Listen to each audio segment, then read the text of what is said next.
You already know, Jersey Shore, baby. Gym, tan, laundry. So I got the laundry and the tan down pat. Gym is going to be, the next step. But for 3 straight years, I definitely, was in the gym, doing well with it, uh, growing muscle, getting lean. I've always been, 150 to 180, but now that I'm, pushing the 200s, I'm really, really, really, really in it to win it. So, this is my second week focusing on fitness, health, wealth, motivation, and the reason why I was crying was because I met a group of females who, from the outside, were very much like something I wanted to not mimic, but learn from. One of which who had an autistic son. So I figured, all right, she's open-minded. She has a son who has autism. None of these women drink, none of them do drugs. One seemed a little bit standoffish and rude, but I figured the other two women, or however many, would not follow suit. They would find out, on their own whether I was a good person or not. And there happened to be a homeless man basically living and working in the facility which I met them at, which is Retro Fitness in Bayville. And I had seen him because I worked at Capone's for 5 years downtown, and he smells so bad that everybody knows him based on his smell. So when I saw him, I'm like, oh, he's working at the gym. He can shower here any day, anytime. And I should have kept my mouth shut because the first couple days, the smell was so bad and so strong, it distracted me. So I just asked my boss if she could talk to him. But, people, they kind of let things go when it's beneficial for them. And when it comes to work and it comes to minimum wage jobs, I'm an overqualified individual. So I'm very gifted. I've always been a gifted person with a high IQ, and it's very difficult for people to accept me in a work environment because they've already got their friend groups. They've already, have their biased, judgmental ways. And a lot of times, whoever is paid to oversee a company will go to the employees whom they favorite rather than find out if somebody's a good worker or not. So, I have no issues or problems with my work ethic. I'm never late. I'm always on time. I don't call out. I bust my ass.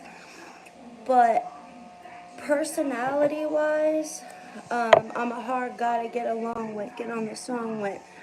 When shit be going right, I flip into the wrong shit.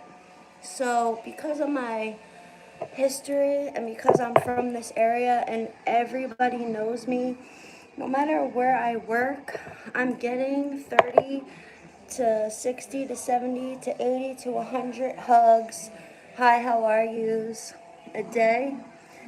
And it's very, very difficult for men and women, younger or older than me, doesn't matter.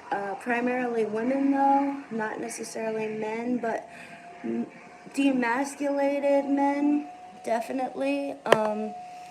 There's always an issue with me fitting in and falling into place because I'm very smart and because people like to test my gangster. My outer appearance, my tattoos, my nose rings, or just the way I am, how I walk, how I talk, how I carry myself with confidence, it intimidates many, many, many, many people. So I have to fake like this little innocent voice sometimes, even though I do have like a high pitched, innocent, squeaky voice, but I mean to the max. And it gives off a fake vibe. I'm not being fake, I'm just trying to have a work voice, you know? With that being said, though, I've been very gifted physically, you know, like I'm symmetrical. Even if I am overweight, for whatever reason, I look good and I carry it well. So people have a tendency to mistake me for somebody with low self-esteem. And then when they make fun of me or they steal my tips out of the tip jar without asking and just assume I don't want or need them, or say, this is your last day of training, it was nice knowing you, and I say my IQ is 140, I highly doubt that, they run to the boss and say, oh, she's arrogant, she's got an attitude, she overstepped her boundaries, she thinks who she is. And I've said this in a lot of my lives. I've said it in shorts, I've said it on Facebook, I say it on TikTok. I have never and I will never start an argument. The only thing I will do is finish them. And lately, I have been keeping my lips extra sealed and shut because I know that in the workplace, nobody cares who started it. And, you know, in order to be successful, sometimes you have to raise your level of maturity and just basically be the bigger person. And that takes a lot of practice if you come from a place where, you know, like food is scarce, money is scarce, you're sharing clothes with whoever, you know, lights getting shut off, bills not getting paid. Like, I wasn't born with a silver spoon in my mouth. I had family members who did spoil me. However, outside of like grandparents, certain teachers, certain people at church or whatever, my life has always been a struggle. Not mentally, not physically, yes, emotionally, but most of all, financially. And I just want to let the public know, if you are a fan, a friend, a follower, a subscriber, I'm a very hard-working individual. I'm not one of these social media influencers out here begging with my tits out. I do have morals. I do have values. I am a mother. I am a strong woman. And mental illness is a very broad area to where anxiety, depression, anything, ADD, there are so many different issues that men and women deal with and conquer on a daily basis that I feel when people use the term mentally ill and don't specify, society tends to group you into a category of, you know, psychopaths and sociopaths. So I'm neither of those. I don't need antipsychotics, and I don't care to discuss any of my anxiety or attention deficit disorder with anybody because HIPAA is real and it's none of your goddamn business. But if you want me to take it there, when being accused of being slow, that is the least likely diagnosis. So today, I am going to be meeting with a very, very well-known doctor via Zoom. Her name is Dr. R. She works in Ocean County, and she's extremely well known. And I am going to be discussing with her the trials and tribulations that have happened to me due to adult bullying. I am going to be letting Dr. R know the absolute truth of what happened with my past employers, with my present employers. And what I'm going to do is I'm going to get a lawyer, because whether it's my partner, my mother, my brother, my cousin, my uncle, a stranger, y'all don't seem to understand, right, that a woman like me, a strong, pretty, independent, non-judgmental, open-minded, intelligent woman who is fully self-supporting and has been doing the same hospitality jobs for 2 decades, right? I'm not going to sit here and beat myself up, stress myself out, or allow the world, society, young, old, in between, non-professionals, right? So not a doctor, no degree, just a regular basic Joe Blow at a minimum wage job, whether it's ShopRite or a country club, dictate my mental health, whether I have an issue or don't, how I'm going to work on it, and how little I'm going to work, how much I'm going to work, or how much I'm going to get paid, or how people are going to treat me based on the suspicion that I might be a little bit different. So, because I'm slightly emotionally immature and my chronological age doesn't match my emotional maturity level, we're not talking about intelligence here. I'm being treated poorly in an environment where I'm trying to make money to feed myself and potentially feed or clothe any or all of my 3 children. I'm young, okay? But I'm not that young. I do have an 18-year-old. I did have my child young. I will say that, okay?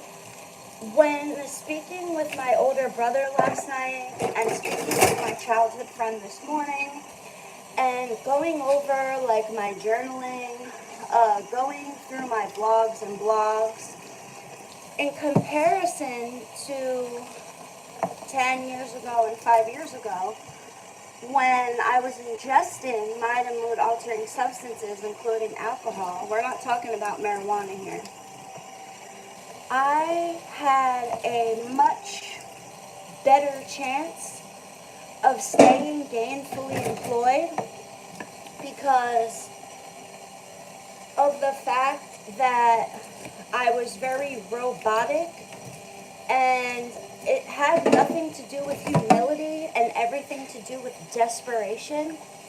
And I feel a lot of these corporations and jobs want me to be desperate, and rather than speak to me and say, hey, woman to man or woman to woman, you can work on this, or we'll give you, time to work on that. They quickly want to get me out of their facility because they see that I am such a good worker and I'm such a model, a woman, whether it's a host, a hostess, a waitress, whatever the case may be. People fear the fact that I'm better than them, I'm stepping on their toes, I'm taking their hours, I might make them look bad. They don't know how to gauge me. They don't know if I'm a good guy, a bad guy. They can't really read me properly because I'm in an environment where I'm covering my tattoos. I'm taking out my nose rings. I'm wearing loose-fitting clothes. I'm trying every and anything to look presentable, act responsible, and to bring corporate to a job that might be trashy for the simple fact that jobs are careers to me. I'm not just at a job for a paycheck. I'm there to learn. I'm there to hold my weight, pull my weight. And I'm also there to work as a team or work well alone. So when women or men who I'm working side by side with do not like me and they have an issue with my personality, 100% of the time, it's not even my personality that they're viewing. I have to be fake. I have to be phony. I have to be, overly kind. I have to let bullying go. And what happens is I get to the point where I get fed up and I let them know, hey, you're not going to talk to me like this. And then what they do is, because they've been there longer, they feel more entitled. They're secure in their spot. They make it seem like I'm crazy, slow, dumb, insubordinate, or incompetent, when in actuality, it's just a matter of they don't like me. So I'm tired of being bullied. I'm tired of being disrespected. And even if I did have a personality disorder or a mental health disorder, you can't fire me and then discriminate against me. In New Jersey, though, they have at-will employment. And I'm going to be 100% honest with you.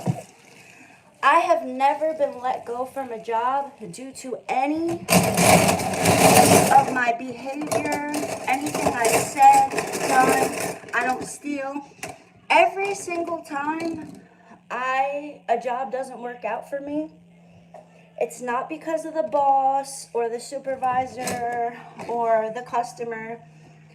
It's always 100% of the time my coworkers, and the fact that I can't go 2 hours without 55 people saying hello to me, hugging me, having a conversation with me. And what happens is when people are from other counties, other towns, they're not popular, they're not good looking, they're not social, what's going to happen is I'm going to sell more memberships. I'm going to get more tips. I'm going to steal the spotlight. I'm always available. I like money, so I'm going to get the hours, and bosses are going to favor me, and coworkers do not like that. So I want everybody to be aware of the fact that I'm not delusional, I'm not bipolar, I've never been delusional, I don't drink, I don't do crack, I don't do heroin, I don't do anything except cook, clean, take care of my dog, and make sure that I abide by the law. And for those of you who are under the impression that I'm some hooker or some low-level prostitute, I don't walk the streets, I don't sleep with men for a little bit of money, I don't meet up with strangers. I am simply a social media influencer, and I've been doing it for 8 years. I'm not going to sit here and stop influencing, which makes me anywhere from $100 to $400 in a day, for a job that pays me $200 in a week. Be fucking for real. So if I'm too famous to work a 9 to 5, then just say that. Don't lie to unemployment and lie to motherfuckers and story and pretend like I was late or I didn't show up or I did this or my drawer was short. Be a man or a woman and say, we're jealous of you. You steal the spotlight. You feel me? You step on motherfuckers' toes because you're the best worker we have. And we're not mature enough and we don't have enough self-esteem to be around a woman like you because you make us uncomfortable. Say that.